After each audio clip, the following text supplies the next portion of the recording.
Un autre, sujet qui me met en colère,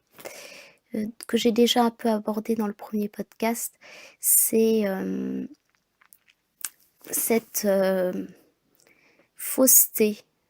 cette fausseté que l'on sent chez de nombreuses personnes, ce manque de naturel et en particulier, les personnalités publiques, les hommes politiques, hem et en général, ou également dans le monde du travail, que l'authenticité, c'est-à-dire le fait de se montrer tel que nous sommes avec notre vulnérabilité et notre sensibilité, c'est quelque chose qui est dévalorisé, qui est méprisé également. Il y a ce problème des émotions. C'est peut-être davantage vrai pour les hommes que pour les femmes, c'est-à-dire que les hommes très tôt, ont les depuis,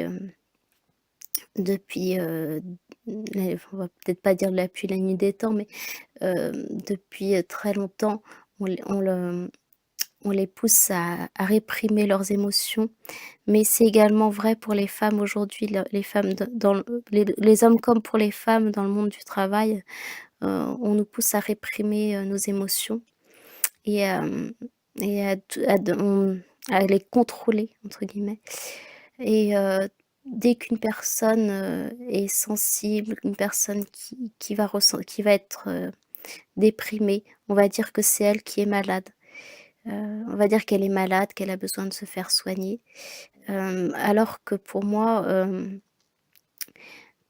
une personne qui se sent pas bien dans un milieu qui est immoral, qui est malsain, c'est pas elle qui est malade, ce sont ceux qui s'y sentent bien qui sont malades. Hem,